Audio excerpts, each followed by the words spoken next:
Mga kapuso, magandang umaga po sa inyo. Narito po ako ngayon sa gymnasium ng Nueva Ecija University of Science and Technology na isa po sa 129 na activated na evacuation center sa buong lalawigan ng lokal na pamahalaan ng Nueva Ecija. Sa kasalukuyan po, nasa 24 na pamilya pa ang nananatili rito o halos 100 katao individual. No? At mula po sila sa Aduas Sur, Aduas Norte at Barrera dito po sa Cabanatuan, yung mga tabing ilog na lugar.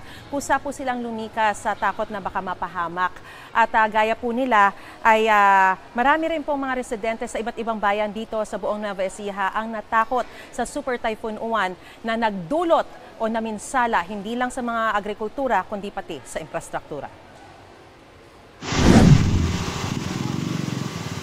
Sa kasagsagan ng pananalasa ng Bagyong Uwan, mabilis na tumaas ang baha dito sa Barangay DL Maglanok. Panik na po kami dahil ayan na po ang biglang dating ng tubig. Sobra po ang lakas. Umiikot po yung hangin, kaya natakot po kami ng gusto. Mabilis namang dumating ang rescue para ilikas sila sa evacuation center. Malaking tulong din ang bayanihan, kahit delikado. Pinagkakatok na ng ilan ng kanilang mga kapitbahay para iligtas ang mga nakatira. Umiikot po yung tubig dyan sobrang lakas, tapos may mga bata pa po doon. Ngayon, kinakabahan na po ako, ayaw lumabas ng kwan. Ayan po, may kasama po ako, si uncle ko. Ayun, tinulungan po namin yung mga bata, siyempre baka malunod. Malaking pinsala rin ang inabot ng ilang infrastruktura rito sa Karanglan sa paghagupit ng Bagyong Uwan. Nawasak ang approach slab ng Baluarte Bridge dito sa Barangay R.A. Padilla, kaya light vehicles na lang muna ang pwedeng dumaan dito ngayon. Malaking dagok daw ito dahil ito ang kanilang provincial road. Nag-scar po yung ilalim ng ating approach slab para po, kung makikita po natin, wala na pong laman yung ilalim ng ating pavement. Masyado po, delikado po sa motorista, lalo na po yung mga heavy trucks na dumadaan dito, may tendency pong bumagsak. Dito lang sa Karanglan, naabot sa 2,000 pamilya ang apektado at kinailangang ilikas. 5 barangay pa rin ang nananatiling isolated o di pa maabot. Nasira pati ang slope protection at gabion wire sa Karanglan River dito sa Barangay Burgos nawasak matapos ragasain ng malakas na alon sa ilog. Salubungan po kasi ito nung dalawang malalaking river channel na dito po sa Caloocan River at po yung Salazar River. Pag nagsabay po yan, talagang tumataas po na gaga dito po, umabot po ng gagabewang. Kinukot-kot, naghahanap po ng malambot na bagay yung lakas ng tubig. Pag may nasimulan po yan, sigurado, uunti-untiin niya na gigibain yung mga structure na madadaanan. Marami ring pinatumbang mga puno at winasak na bukirin. Ininspeksyon ni Nueva Ecija Vice Governor Lemon Umali kasama ang Engineering Department ang mga nasirang infrastruktura na mahagi rin ng 500 family food packs para sa mga apektadong residente. Maging sa bayan ng Laor, tumaas ng husto ang tubig sa Bato Ferry River kaya pinadapa nito ang maraming kubo na pasyalan ng mga turista. Ang iba, tuluyan ng tinangay. Tumaas din ang tubig sa Bangkerohan River sa boundary ng Palayan at Bungabon. Sa kabuuan, nasa 14,000 ang inilikas. Mahigit kalahati pa rin ng lalawigan ang nananatiling brownout.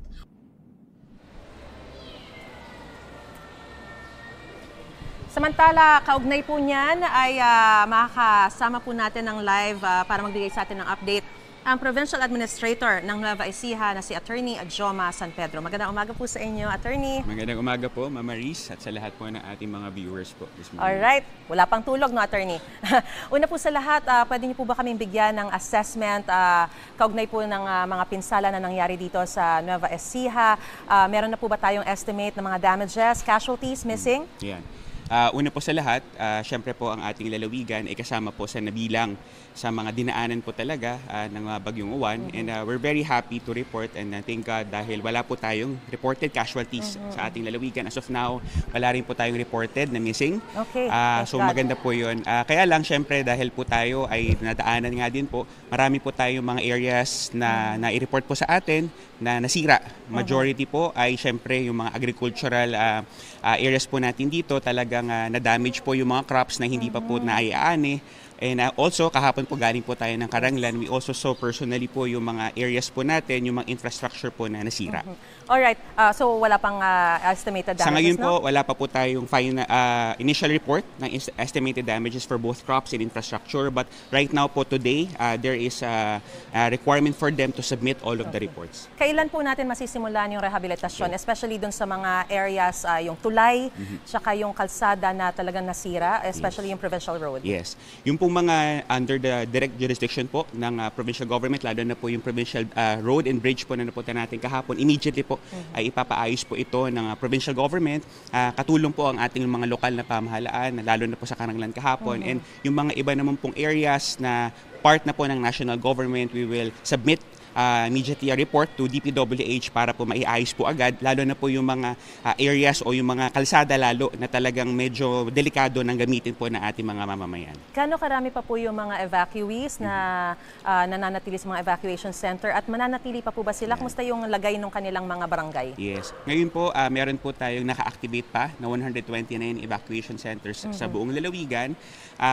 Yung mga nasa evacuation naman po, majority of them, kaya hindi pa po sila makabalik, ay talagang may danger pa po kasi may mga reported pa po tayo ng mga flooded areas within the province at talagang kailangan pa rin po nilang lumikas. Pero ngayon naman po ang report sa atin ngayong umaga, unti-unti na po bumababa yung ating po mga tubig, lalo na po dun sa mga nakatira sa tabi ng ilog. Kaya hopefully po within the day or until tomorrow po siguro ay unti-unti na po magsisibalikan po ang ating po mga kababayan sa kanilang mga bahay. May mga nagkakasakit po ba sa evacuation centers?